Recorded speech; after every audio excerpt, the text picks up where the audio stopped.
Hello and welcome to Jedi Alliance episode 104. The boys are back! We're talking about the season 3 debut of Rebels, as well as the world of Star Wars, the galaxy of Star Wars, beyond the year 2020. It's Jedi Alliance. Stay with us. Welcome to Popcorn Talk, featuring movie discussion, news, and interviews. Popcorn Talk. We talk movies. And now, here's Popcorn Talk's Jedi Alliance.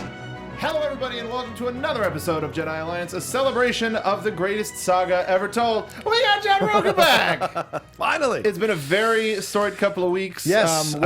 You go ahead. No, I was gonna say. Yes.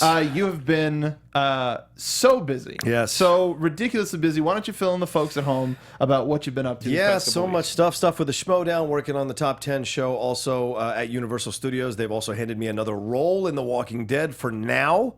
I don't know if it's going to be permanent, but if any of you were there over the weekend seeing that guy with the glasses yelling at you, talking in the deep Southern accent, saying, Negan's going to come and take off your stuff, all your stuff. That was me. And then just recently announced over at Geek and Sundry, Super Animation Game Time is coming back. So we had which was cast of characters over at Geek Nation as a podcast. Mm-hmm. We have Geek and Sundry, Yuri Lowenthal and I are coming back together to do our version of the show, free and clear over at Geek and Sundry, but we changed the title to Super Animation Game Time. So all of that's been happening and trying to figure all that out and put it all together. So it's just been, and I've been out of town on a couple of weddings. It's just been nuts. And we're just happy to have you back. Thank you. I'm happy to be back. Yeah, talking about all things Star Wars. I know you're a fan of Star Wars. I absolutely am. Yes. Thank you for that. Yeah. It's been a weird couple of weeks. No, it's all right. How have you been? You've been busy too. Yeah, we've been taking on a lot of stuff here at the network. Yes. If y'all are wrestling fans, we're a month down on Xbox 12360, which is our new show with Sean Waltman and Xbox. Yes. And I just took over as sort of like supervising managing producer on that show. So we got a lot of stuff happening. I'll talk about more on that. He's bringing in RVD. I saw on his Twitter. Yeah, right? we've got RVD coming in. Nice. We had DDP last week. Whole damn show. Thank you. Keeping the family nature of the show going. But why don't we get started with some news from the Holonet? This week, there's some stuff that we're going to just sort of comment about and other stuff that we're going to go a little bit deep into. I wanted to start with Bob Iger and Kathleen Kennedy talking about the world past 2020. They've announced that the third anthology film has a writer. Yes. And it has a direction. Yes. Still don't know what it's going to be. Yeah. But they've also started to talk about how moving past 2020, Kathleen Kennedy wants to make the Star Wars universe. So as we were sort of expecting, it's going to be a Marvel-esque shared universe expanded gimmick. But we talk about this seemingly ad nauseum just because it's one of the things that we like to talk about. But where else can Star Wars go at this point other than far into the future or far into the past? It's funny you asked that, Mark. Because the answer is so many places, which we've been saying over and over again, or at least I've been saying over and over again, against other people's wishes. In terms of other people and their opinions, I really believe there's so much to explore here. Mm-hmm. And I'm super excited. I mean, they drop hints about another animated series that they're working on with Filoni moving away, which we'll get to eventually. Mm-hmm. And also there are rumors about a live action series. You know, there's all this stuff that's in the air. The fact that they already got it planned out to 2020. Yeah. You know, that's something. And then they're going to start a whole new cycle of 2021 about who knows what. And so to me, this tells you right here that Disney knocked it out of the park with Force Awakens, so they are doubling down even more on the work, on the different voices, on the different ways that they're going. Like even now, you saw you just announced a couple of days ago that African American cinematographer Bradford is coming on to do cinematography for the new Han Solo film. Yeah. Once again, another new voice, a new perspective on this stuff. Why? Because this stuff is so universal that it's great to have all these different voices come and do their version of it. And the fact that they're open to it makes me so excited about this franchise and this property over and over again. I mean, I just spent 9 hours over the weekend rewatching the original trilogy on TNT with a big stupid grin on my face, and it was so great to see them again now on TV again and HD. You know, yes, the extra stuff, whatever, but like it's still nice to see it. And so here we go, another thing where they understand that planning out ahead is really positive for them. And it's an open canvas. Bringing in the new talent makes me hope that they're going to start by telling the stories that everybody has been asking for, and then they're like, All right. Now that we have that out of the way, what else do we want to talk about? Yeah, I hope we move away from Skywalkers. I hope so too. Knights of the Old Republic is still possible. All these other things are possible. All these other planets that are in the books of Aftermath, that are in the books that Claudia Gray writes. Like, let's go and explore. Yes, they touch on planets that we already know, but there are other planets, other characters, other races, other species. Let's do it. And so I'm super excited that they want to double down, spend even more time creating more properties. And that reminds me, last week in our Mind Probe segment, we got a question from a fan that mentioned the sort of tan orangish planet that's been in the background of all of the Rogue One trailers. Yeah. And people are wondering if, since the plans for the Death Star were introduced on Geonosis, if they built the whole thing on Geonosis, and the Death Star is the thing in Rebels that quote unquote happened on Geonosis. Oh yeah. And so we're going to get to see that and connect that to the new thing, or I would just want an entirely separate movie about that one line. Yeah. Absolutely. Why not? Let's go wherever the hell we want. It's Star Wars, dang it, and we got that Disney money. Our next story, this one's going to be lightning quick, so sorry to our audio listeners because it's going to be pretty visual. Brad Meltzer on Twitter showed a look of the cover of the upcoming Ralph McQuarrie complete Star Wars art book, which shows the original drawings of C-3PO and R2, and it's going to have everything. Every piece of art that Ralph McQuarrie ever worked on for Star Wars is going to be in one book, and how any store online or in real life, brick and mortar, is going to keep this on the shelves for longer than a day is going to be beyond me. Well, I think it comes as a 3-book set. It's a set. Yeah, it's a set. $250, which is not bad for a 3-book set with this kind of quality of paper and this kind of quality of artwork within it. You know, it's McQuarrie and all that, so it looks fantastic. I was so happy to go and explore even more of it. There are pictures online that you can see even more from the books, and it just makes you so excited to see this stuff. And I just got my lovely wife for my birthday. Not gotten me the Force Awakens art book finally. Oh, nice. Or I finally had a chance to look at it. Not that she finally got whatever. But just thumbing through that and reading stuff that I thought I had known and stuff that I had seen from reports on here. Just it makes me beyond elated that this book is coming out. Yeah, me too. Looking at the pictures, you saw like the early stuff of Vader, the way his mask is even more evil, you know, and those things, the stuff with the inside of the Death Star, really great detailed stuff that gets you like super excited to just kind of revisit it in an art form, you know, revisit all the different characters and the different planets in an art form. And McQuarrie is just so great at bringing out the darker side of Star Wars in his drawings, you know, and some of the lighter side as well, you know, some of the weird, like Chewbacca is like this kind of bigger dude, you know, he looks more gorilla-like in that way. Yeah. No, I totally agree. Seeing stuff in its infancy, seeing Star Wars in its infancy is a thrill anytime. And seeing how they're sort of using it on Rebels too, and now with this, you can see all of the puzzle pieces to where it has ended up now in the Star Wars franchise. It's going to be. Look at C-3PO. It looks like Metropolis. Looks like Ultraman. It looks like those kinds of feelings, those kinds of designs from that time. And so, you know, it almost looks androgynous in its way. You know, with the kind of looks female and male. Yeah, exactly. Which is so great. I gotta watch Metropolis again. That's been years. Now that you bring it up, but I mean, that is very, very close to Metropolis. I totally agree with you. Our next story, we got a fun little moment with Carrie Fisher talking to The Independent in UK. She was talking about why Han Solo and Leia Organa split up. One of my favorite quotes of the whole thing, but you should read it all, was, "He wouldn't take me on that hyperspace thing enough."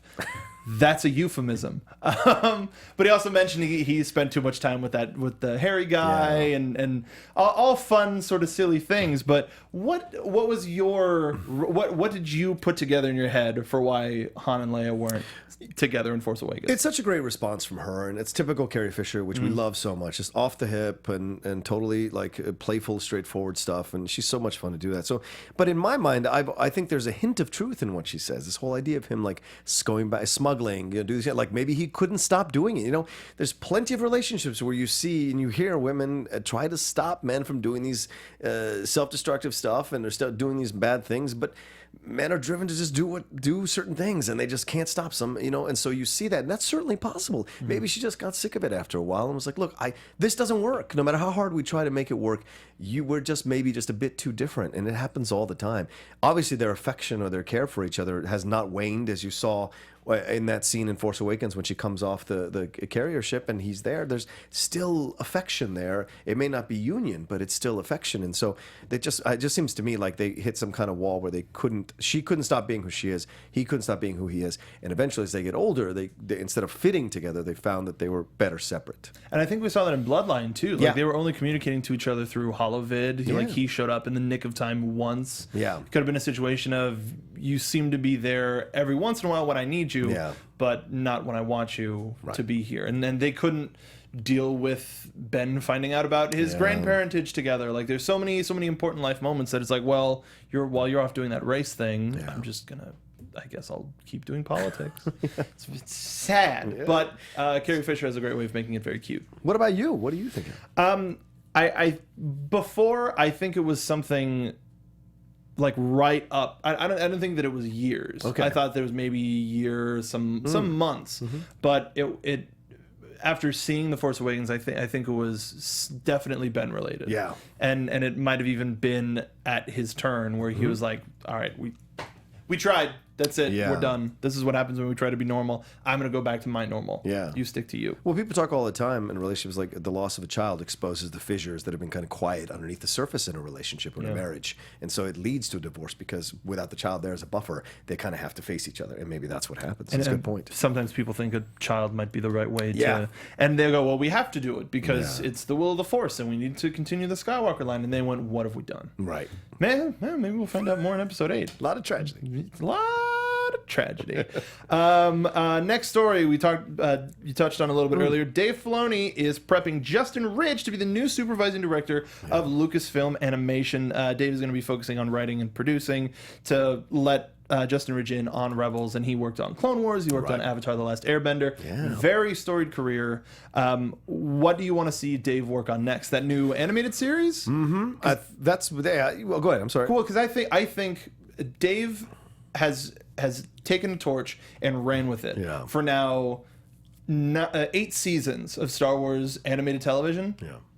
Graduate up. Like if animation's the only thing that he knows, he wants to stick to that. Cool. Yeah. Let's see what that mind can do in a regular film. Yeah, I agree with you. The live action stuff would be the smart move for him to go next. Mm-hmm. I mean, with Brad Bird making that transition off Pixar into live action stuff, making one of the best Mission Impossibles ever. I mean, those kinds of things matter. That kind of work matters. So why not challenge yourself? Dave Filoni's done so many things. Why not challenge stuff? Otherwise, see what you can do live action for Star Wars. See if you can bring your kind of sensibility to a live action form. And if it works, why not? There's so much of a support system now within Disney for anything they do Star Wars related that it kind of helps all around to be able to go through that and be able to give him a chance to do something like that. Of course, I'd like to be involved in the next animated series. But then again, it would be nice to get another showrunner who isn't Dave Filoni, to kind of like come in and take it on and give it a new voice, give it a new perspective, give it a new way to go. Filoni's great, so let's try some live action. Why not? If they're talking about 2020 and then 2021, he's got to start prepping now. That's how movies work, 5 years in the making. Especially for Star Wars, they got to make sure everything, like going back to the TFA art book, seeing what their initial plans were and how everybody went, well, let's change this, that, and it ended up being a completely different movie. So I figure anything that he's been working on, he might have already been working on for like 6 months. Yeah. And he was just supervising the end of, or I don't know if season 3 production, for the first half has ended, but either way, he's still a very busy man and one of the most wanted talent in the Star Wars roster. Absolutely. And this last one, John, you know a little bit more than I do, just to be perfectly honest. So we got 4 new characters in Rogue One. Yeah. Tell us about them. Well, we've got Moroff, Commando Pow, and the 2 Scarif stormtroopers, and then the hover tank driver. That's what I'm trying to say. Hover tank driver.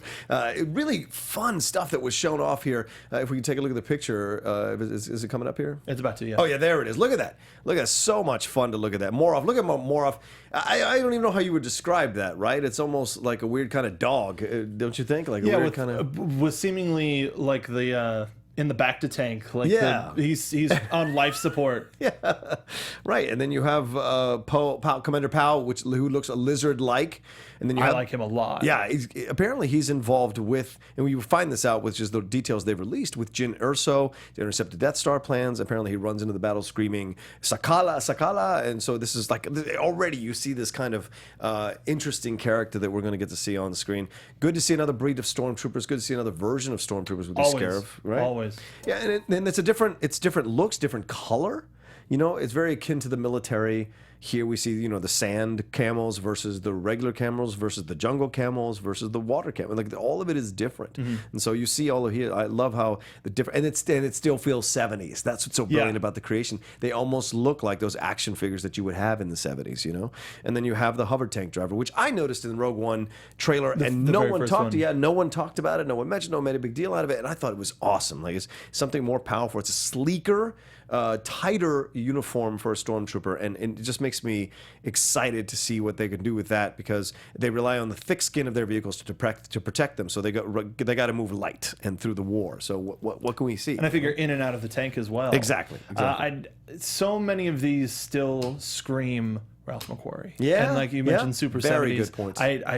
I love the looks of them, especially any new trooper. Yeah. Even when it was the clone troopers back in episode 2 and episode 3, and all the varying looks that we got on the animated series, and even what the Rebels ones look like, while it's sort of an evolution of the ones that we saw in film. Yeah. But anytime they can play with that idea is awesome. And the amount of creatures that we're getting in this movie, really making it a universe-wide affair instead of look at all these white people. Like it looks like the galaxy that is so full and diverse that we've been waiting for. Yeah, and the thing is also, like, obviously these have been released as toys or announced, but we got more details. Like that, then that's what this new story is all about: getting more details about their parts in the war and what they symbolize and what they do. And so it's showing you these different ways that Star Wars is going already in Rogue One with what they're creating. You know?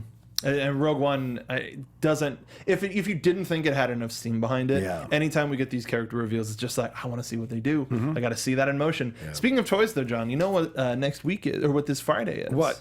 It's Force Friday. Yeah, Force Friday. Are you going to try to get anything? Well, I mean, yes, I will try. Yeah, of course. I mean, it's going to be wherever I can get to, whatever I can get. I would want to see what's coming out. I want to see what's available. Obviously, I have connections through some friends over at Hasbro and what have you, and certain places that are commissioned. Some of them are commissioned to go through certain toy companies. I can finagle certain things. Lucky duck. But it's always nice to buy stuff because you want to support the property, you want to support the making of these things, and show that there's a market for it. And so that's my focus. I'll go see what they have, and I'm not sure I can get there at 5 a.m. stand in line, but I might show up at 10, see how long the line is, and be like, maybe I should go to work instead. Yeah, like an iPhone. I'm gonna go to work. Yeah, forget that.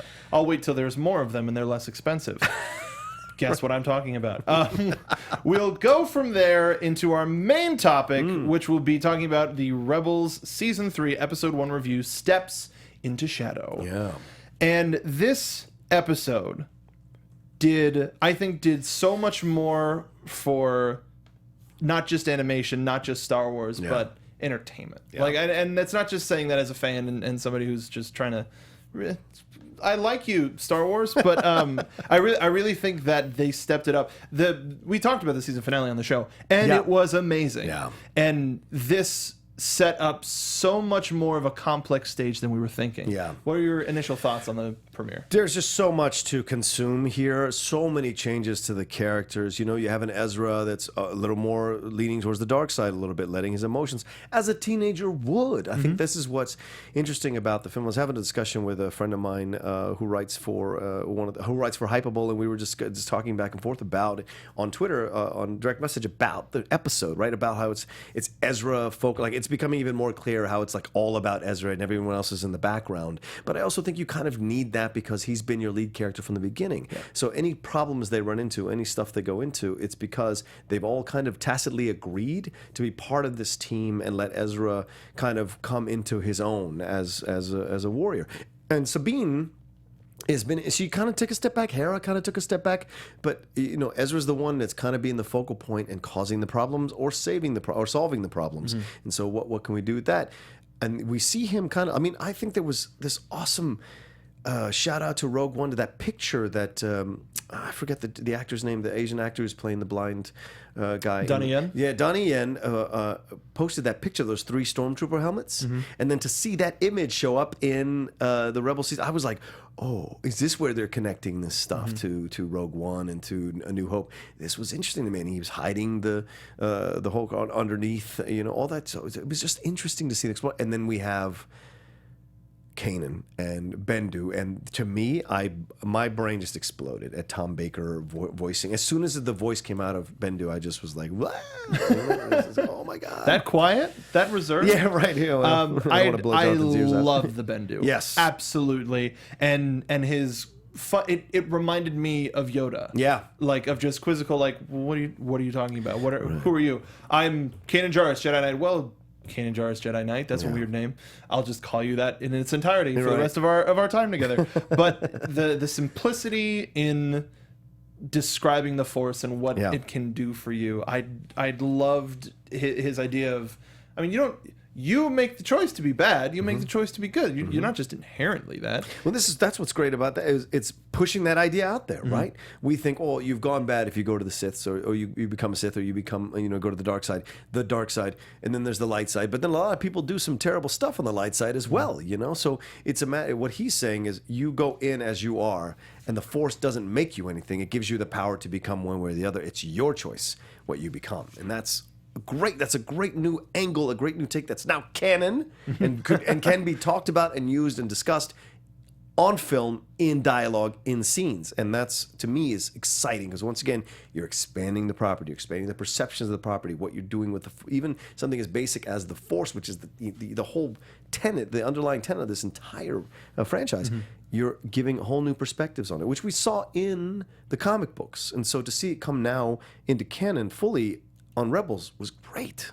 I agree, and it sort of starts the conversation for the films, because if by the time we reach Episode 8 next year, we've got Luke who said, "Yeah, I found a lot of knowledge in those Sith temples and did a lot of stuff that I didn't want to do, but I mean, I'm cool now." Yeah. Or if that's supposed to give hope to Kylo Ren, right, or whichever, I absolutely love that it's become a part of in the canon conversation. Yeah. And for something that is such a gray concept, he was very black and white about it, which was really firm and no, idiot, listen to me. Yeah. I know what I'm talking about. I'm a Bendu. And I love his design and seeing Kanan with his whited out eyes and seeing those spiders again, still creepy. I don't care how far away or how close they are. Super, super creepy. We got Hondo back in this episode. Jim Cummings, fantastic voiceover work. So great as Hondo. I was thinking, first the thought occurred to me, I was sitting on the couch, I'm like, why don't they make him a series regular? And then I was like, no, because it's great when he shows up. It's exciting. You're going to get a good episode with him because of the way he plays that character. I mean, and taught Ezra a lesson in that moment and said, no, well, how about you make them allies instead of using blunt force? And this is a lesson for everyone out there. In that moment, yes, your instinct is to violently push back or yell or whatever in a discussion or an argument when you're not getting what you want. But the other option is to make that person an ally and see your point of view in that way. And it was fascinating to see that from Hondo, who is, not the most scrupulous character, He's a darker gray character. Yes, absolutely. If he's a little Lando. He's got a little Lando. He's got a little Lando. Yeah. If I could describe Hondo in a word, it would be he's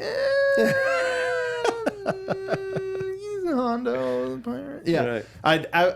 If I didn't know that he was going to be in this episode from all of the previews that I've been just glued to, I would have been like, oh sweet. Yeah, Hondo episode, just one of my favorite things to carry over from the Clone Wars, and the fact that Ezra, in trying to force knowledge out of that holocron, has received so much knowledge by just acting. Yeah, whether that's an act of opening up the holocron and the holocron going, see what happened? You opened us, and now you're getting all this knowledge. How cool is that? Right. Or if it's the Force going, no, you don't necessarily have to do that. Just stick with us, and you can learn from those around you. Well, and he got darker. I mean, he made that AT-ST go off the platform. That's dead. That's a murder. That's murder. Not just that. That's murder. It is definitely murder. Yes. And we talked about it last week with Emma and Michael on the show. It was he forced somebody to murder another stormtrooper and then forcibly threw him off, and nobody said anything. Zeb was like, "Where'd you learn that trick?" Like, or did Kanan teach you that? Right. No. Like, it's just like, God, it was really dark. The clip made me uncomfortable. Yeah. And then the rest of the episode was just like, dude, can you chill? Right, but this is where we're going, with and the rumor with Justin Ridge coming on from Clone Wars. Clone Wars did the same thing. It got darker season per season because it got people to watch and they were hooked in, and it made them go into these darker paths because you're connected to the characters. Mm-hmm. And you see that happening here. Here we go darker and darker with Ezra like changing the mission on the fly on his second mission after he's been promoted. No, it's not going to be recon. Now it's recovery. And now let's take all the ships and all the Y-Wings, all this kind of jazz. And you're just like, okay. Hold on. Yeah, chill out. Yeah, like take your time, build up your speed. But he was jumping all over it. So what did you think about Ezra's promotions? Like not just filling a hole for Kanan, but just going like, you know what? This kid gets to be lieutenant commander so fast. Well, I think that because once again we have to realize this is not a regimented army, right? This is not a regiment like you would see in a regular army that's funded. There are steps you have to go through, there are training you have to go through, and blah, blah, blah. But when you're a resistance, when you're a rebel, you can go from private to general in no time because you happen to win a few wars or you happen to be a hero and then you lead them and then blah, blah, blah.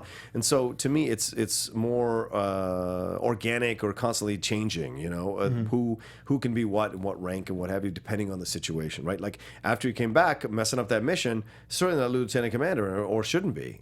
Should be bumped down. And so you know that. And you had mentioned Sabine too. Yeah. I wonder how long she's going to take just being around Ezra like this and not going like, I was the rational thinker. Why is he succeeding me as a higher rank? And I think that's how we're going to get the Mandalorians in on this season. And she's going to be like, you know what? I'm done. I'm out.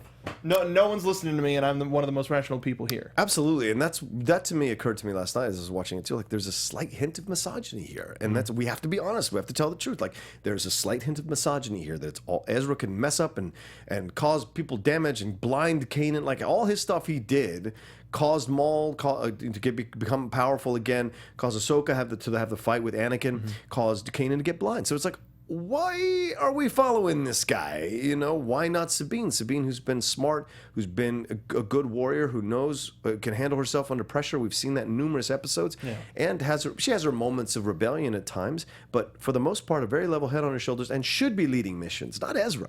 Ezra should be learning under her leading the missions, but because the whole thing is based on Ezra and becoming, whether good or bad, unfortunately, she gets lost in the mix sometimes, which is unfortunate because that is a great character. I agree. I would follow Sabine into a mission. Yeah. And who better to know about stealth missions? It's like, all right, Ezra, we'll follow you. Let's just go get him. Yeah. Let's just be out in the open while we're under constant surveillance trying to find these Y-Wings. I'm Team Y-Wing. I don't know about you. Yeah, I love them. And to see this is how we get our first bit of the Y-Wings and how it really was only 5, if I remember correctly. Yeah. And is that all that they're going to have? Like, they have to keep those okay for 5 or for the however many years left until the first Death Star is destroyed? Yeah. That's insane to me. Now, let's talk about a boy. Yeah. A young man. Yes. A young blue boy. Oh, boy. By the name of, yes, that boy. By the name of Grand Admiral Thrawn. Yeah. Who was, I would say, barely in this episode, but his presence could not be further from huge. Yeah, I thought that was really smart the way they did that. You didn't need him to be 30 minutes into the episode. The thing about Thrawn is he already comes with this baggage from the extended universe. People have knowledge of Thrawn for the most part. If you're introducing the character again into a new generation who has no idea of Thrawn, the way he was introduced works as well, because the less you see of someone, just like Vader, the less you see of Vader, the more menacing he becomes when he shows up or when he comes in on the scene.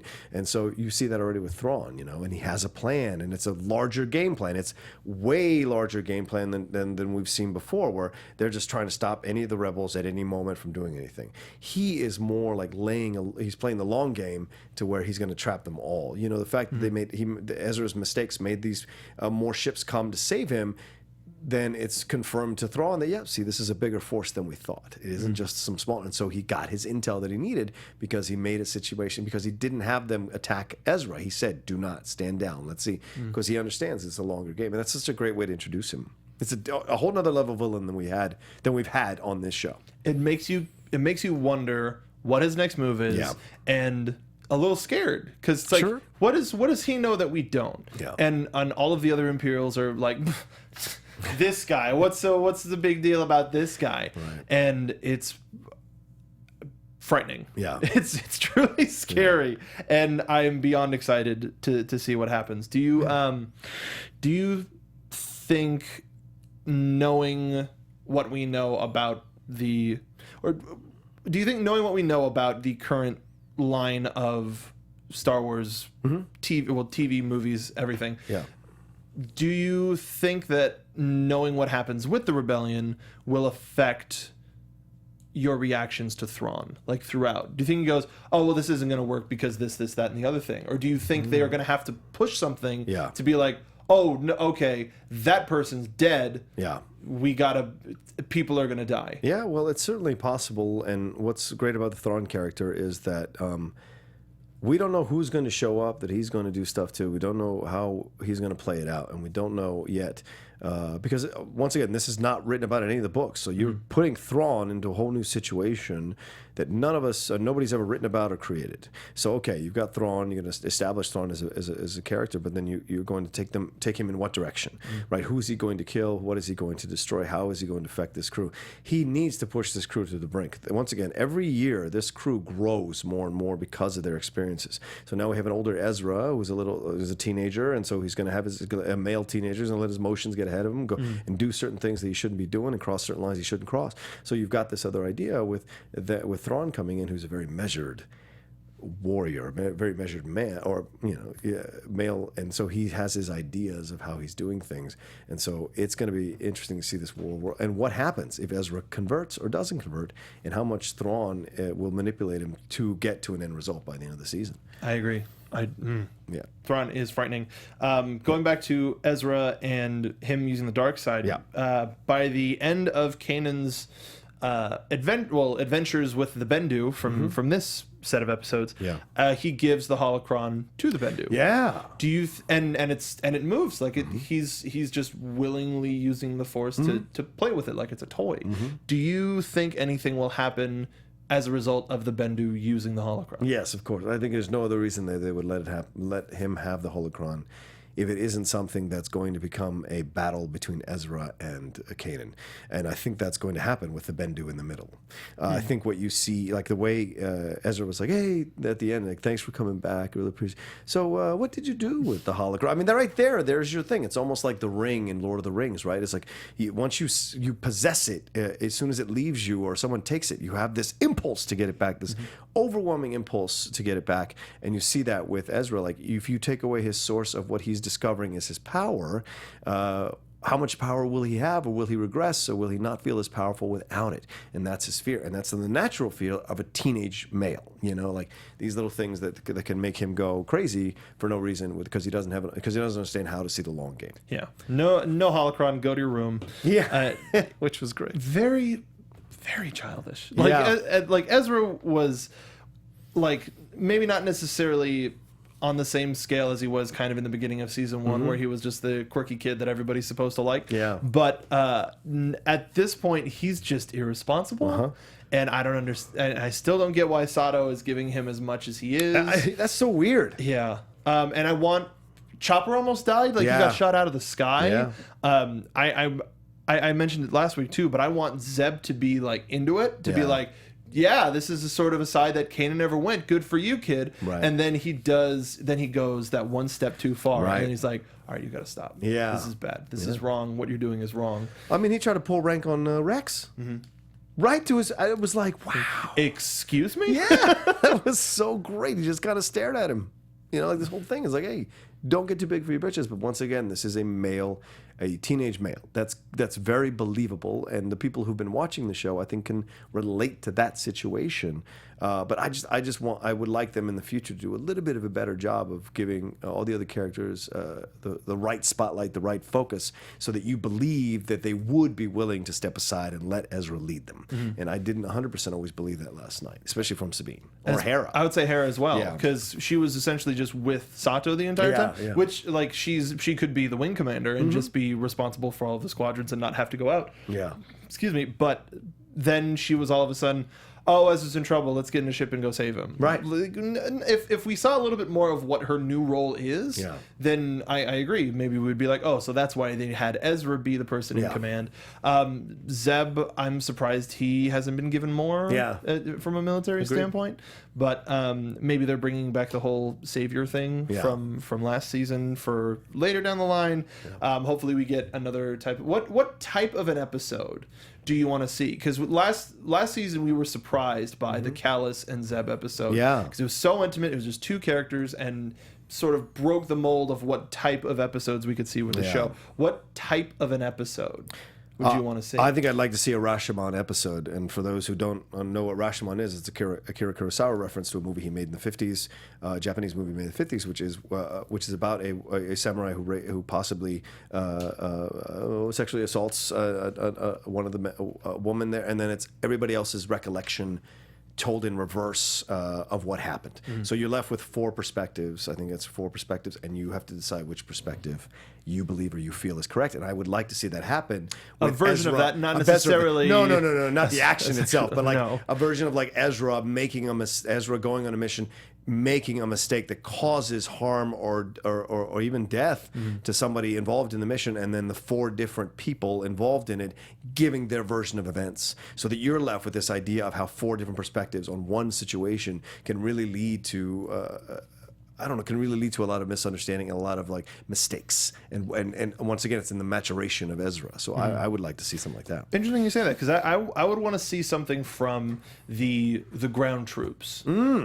Something not from the rebellion, but from the Empire. Yeah. Where they're like, yeah, remember that dumb kid? Yeah. He killed Larry. Yeah. Like stuff like that, where you just see like visions of this like demon that they have gathered up in their mind, and it's this vilified creature sort of thing that allows us to see, well, I mean, these stormtroopers, sure, they may be on the wrong side, but they're not bad people. Right. And you saw that again with Ezra having that situation where he went too far. He went a little too far and had to get yanked back. And how much more of that is going to happen with the stormtrooper stuff, with how he's going forward? Like, how much more are we going to go into his darkness? And seeing that Imperial that was running the junkyard that we saw. Yeah. That's what I'm saying. Yes. Yeah. And he had to just tear down. He didn't have to, but he decided to take down the entire ship. Right. Who knows how many Imperials were still left on there that died. Don't know if all of the escape pods were gone, if there were any.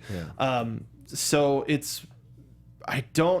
We'll talk about it when we get into Duel of the Fates, because we asked it last week whether Ezra will do a full turn or not. We'll talk about it later. Sure. But I don't think he made any progress by like apologizing. No, especially when he asked about the holocron. Exactly. Yeah, that lets you know that there's a selfish desire for something there. Also, the way he treated that commander who he hadn't seen, who was commanding the fleet, and then he's like, "You're commanding this thing. Look how far you've fallen." And he's like, "Well, me capturing you will put me back on." And then he's like, "Nah, you're gonna be," and he finishes him off quickly. But that's a little hint into Ezra, because an older Jedi does not gloat about a victory to the person they beat. I mean, arguably Obi-Wan did it. Hello there, like when he was up against Grievous in Episode 3, right? And here and there, and there are certain things like But that's the Jedi that we know. Yeah, like, and that's an equal warrior type thing. and as opposed to the Order as well. Right, exactly. As opposed to just a fleet, like a fleet commander. Yeah, that's what he is. He doesn't have any kind of force powers, you know. Any other thoughts on these episodes? I'm so happy to have Kanan Jarrus back in my life for another season. I met Freddie for the first time the other day doing the Schmoes Know.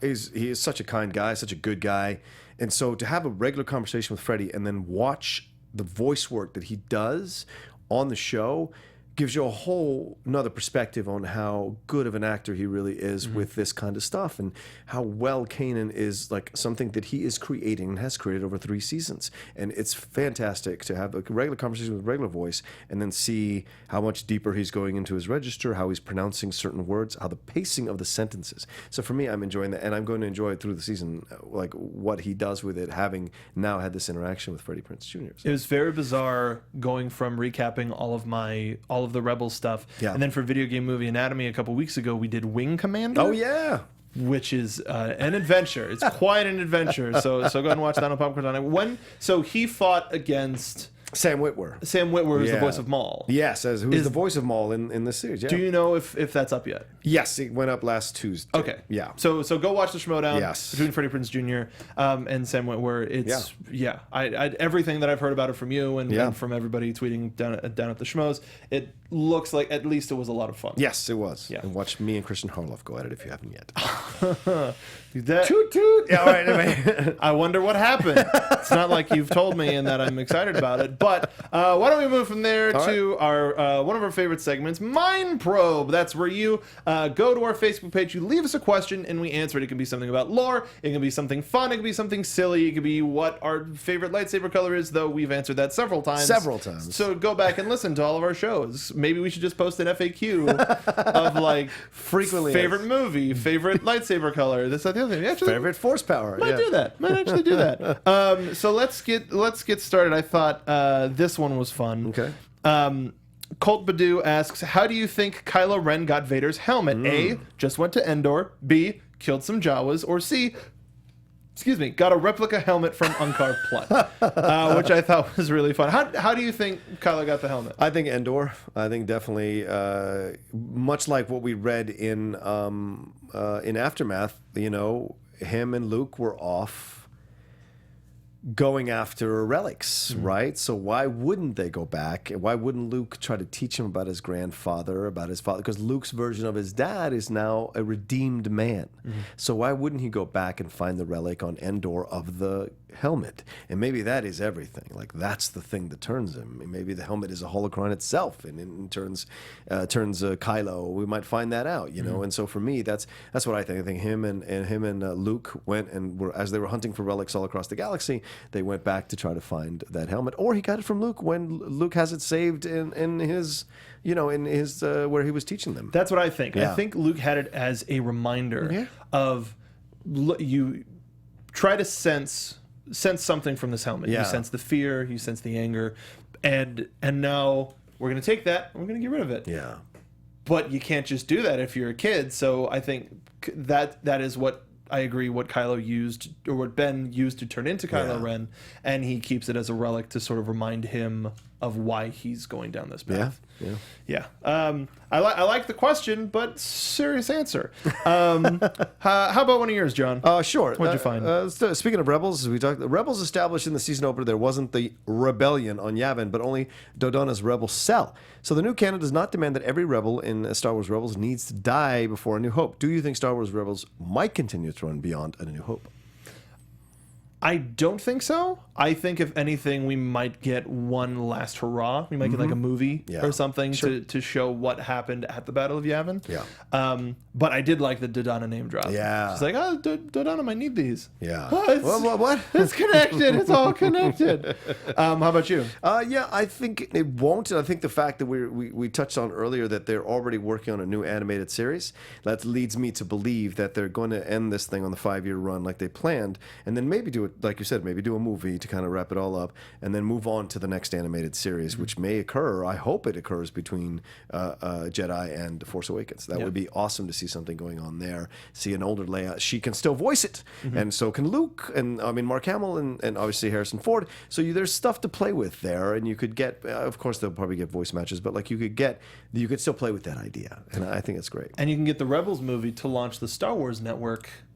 Once that launches, because now you can check your bingo cards. We talked about it this episode. Boom. I actually like your. Actually, no. I think we have some time. So PJ Mara asks, do you think, assuming we get a Kenobi movie, some people want an entire trilogy. Sure. There will be any mention of Satine in that movie, even a live-action her in a meditation vision. Do they mean Sabine or no? Satine? Oh, Satine. Right. Oh, From the right. Clone Wars. Yes, that's right. That's right. His woman. His not girlfriend. His princess. Yes. Shoot, that's a great question. Yeah. I would imagine there would have to be at least a mention, if not an actual casting and part done, where she shows up and has communication with him in some form. Why not? I mean, we have not explored, and we have yet to explore singularly Obi-Wan's power in any movie. Like, we see it as an older man guiding Luke, we see it as a younger man guiding Anakin, but we don't see him alone, his own thing, his own mission, his own thoughts, his own struggles, his own journey. And kind of like the old school 1970s show Kung Fu, I would like to see Candle Room. Yeah, I would like to see something like that with Kenobi, where he's remembering his own training as he goes into separate towns across the galaxy and different planets, saving certain people, like he did in the comics when they had that little scene where he saved the water in Tatooine. Like, he didn't want to get involved, but he got involved. So there's stuff to explore. Plus the journal that Luke found. So there's so much there to explore with the Kenobi character, and I would like to see that, and Satine would definitely fit in that situation. I would like to see this as the opposite of Anakin's story. Like with Anakin, we saw how love changed him, transformed him, and how he would do anything for love, and it turned him and literally I'll kill kids, whatever. I'll kill our kids. For this, I would want to see how Kenobi has always been Anakin's master, and how he figured out from the loss all the way from Qui-Gon Jinn to before that, to Satine, to everything.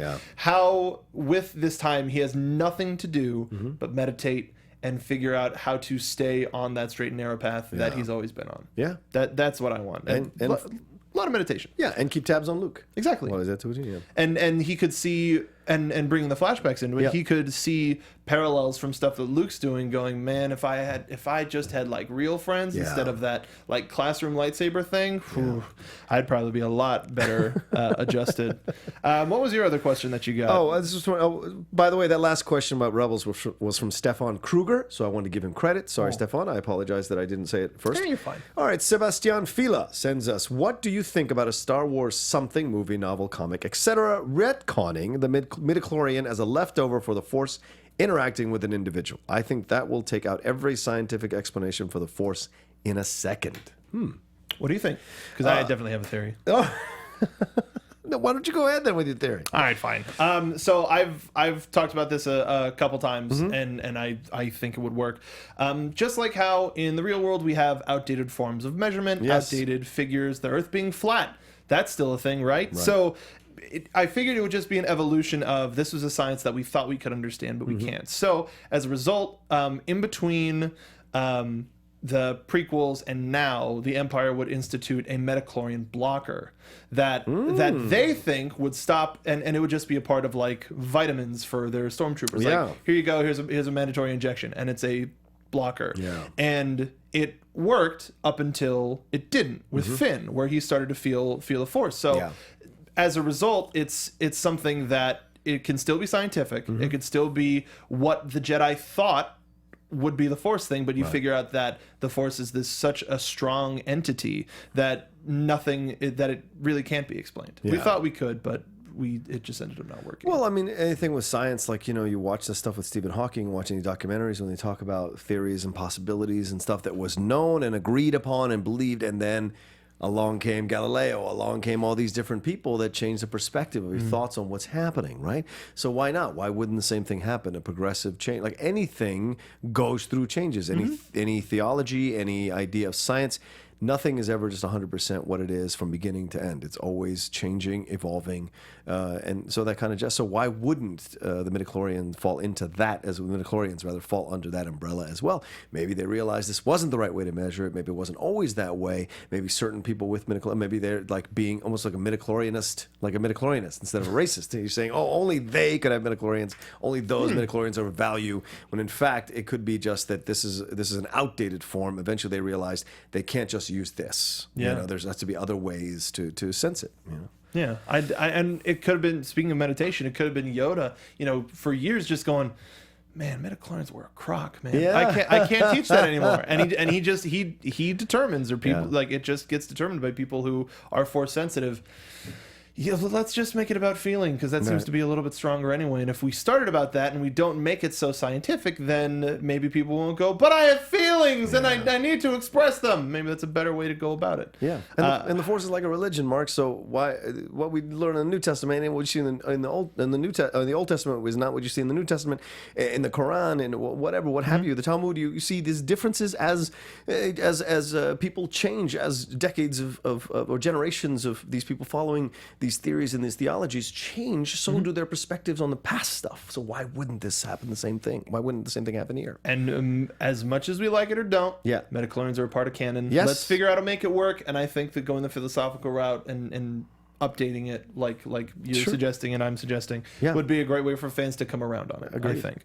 All right, so that is our mind probe. Make sure you go. We just posted a new one a couple days ago. Leave us your questions. We'll work on an FAQ so that we can get some fresh questions coming. But we appreciate everything that you ask. We love making you a part of the show. So please go to our Facebook page, Jedi Alliance. Like us. Anytime you see a photo update for this segment or our next segment, you'll be able to answer abruptly. What is that next segment, you might ask? That is our Duel of the Fates.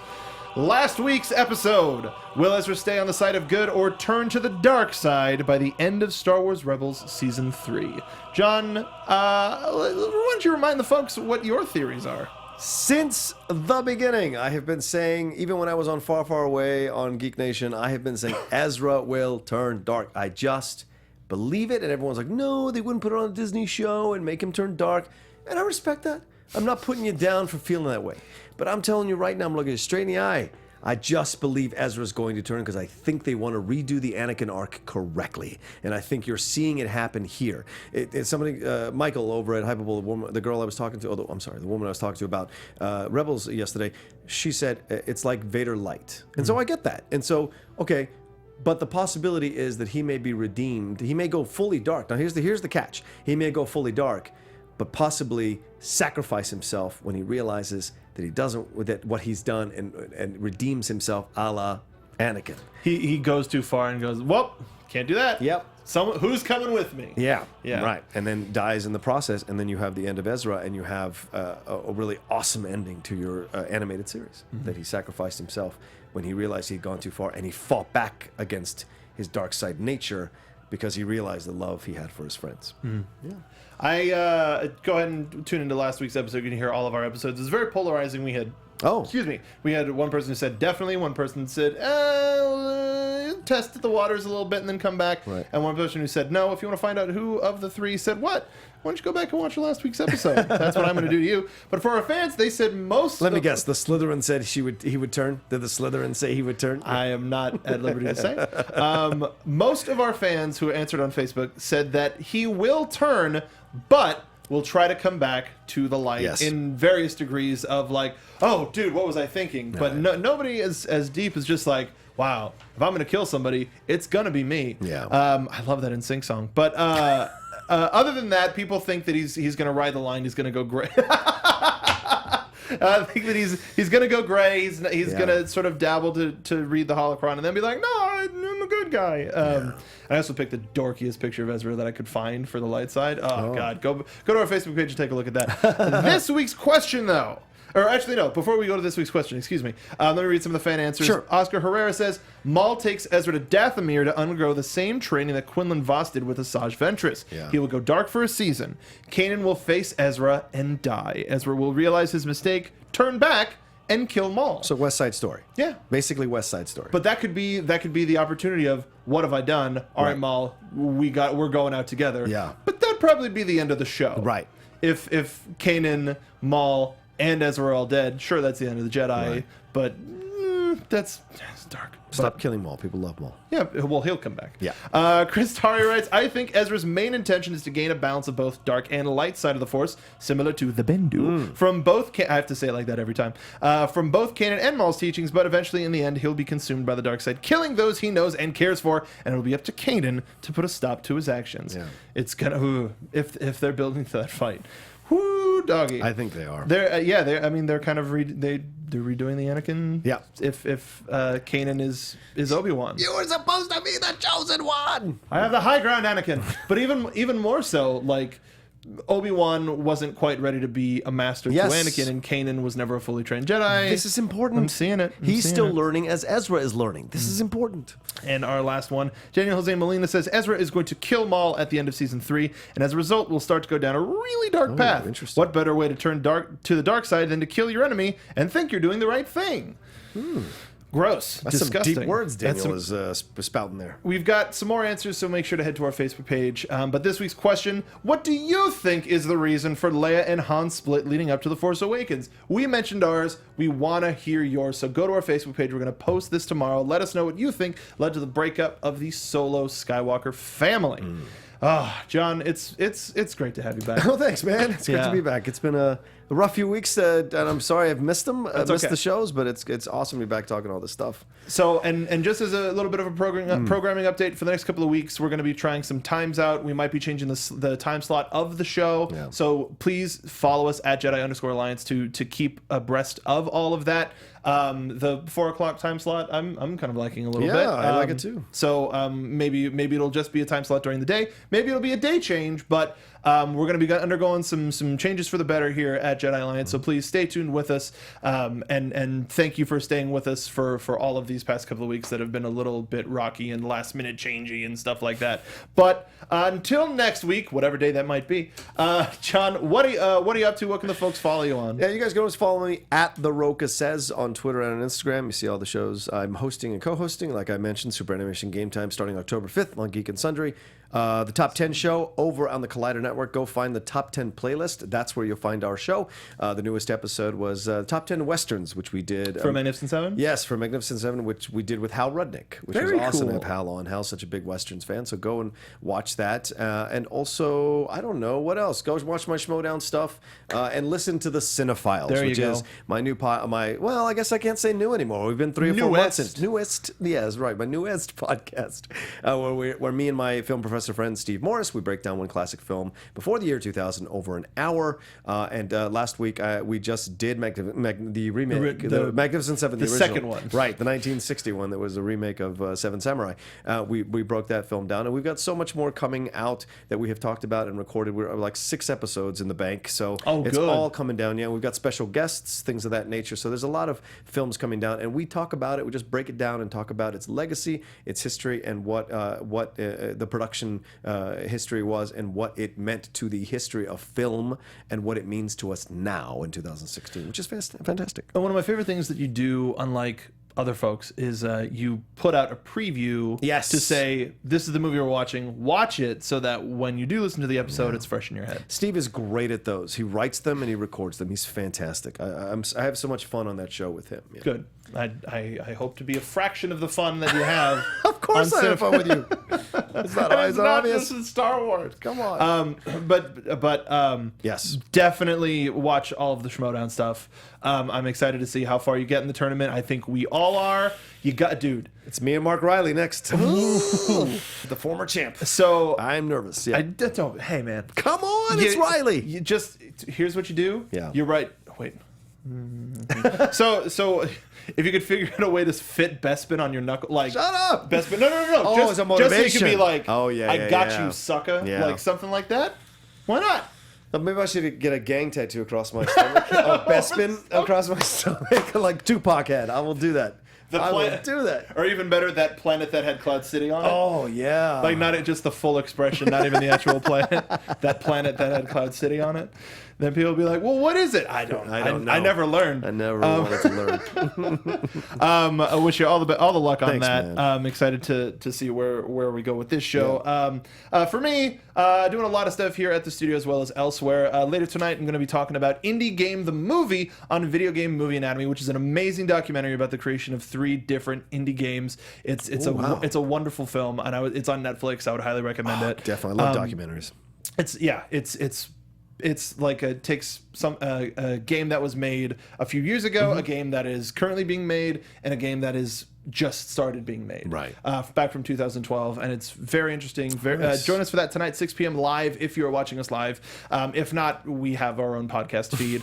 I also was very silly and did another episode of Hot Pepper Gaming where I reviewed Ruby Grim Eclipse, and my mouth was on fire. It was a lovely experience, but it's getting some good attention. It was a lot of fun. Like, despite putting myself through pain, it's a really fun show to do. It's weird. We need to have him back on.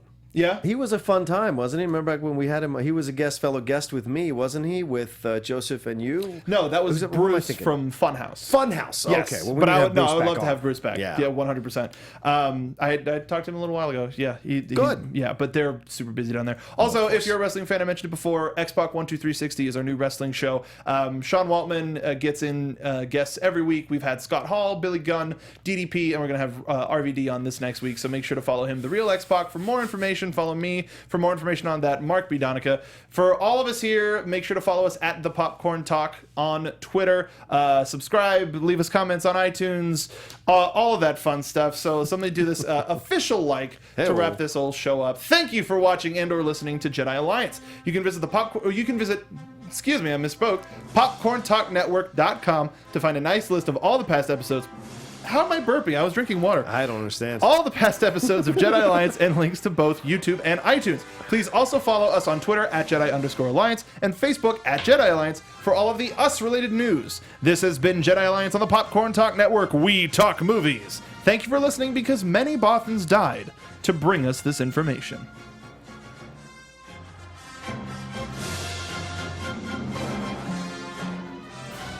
From producers Maria Menounos, Kevin Undergaro, Phil Svitek, and the entire Popcorn Talk Network, we would like to thank you for tuning in. For questions or comments, be sure to visit popcorntalk.com. I'm Sir Richard Wentworth, and this has been a presentation of the Popcorn Talk Network. The views expressed herein are those of the hosts only and do not necessarily reflect the views of the Popcorn Talk Network or its owners or principals.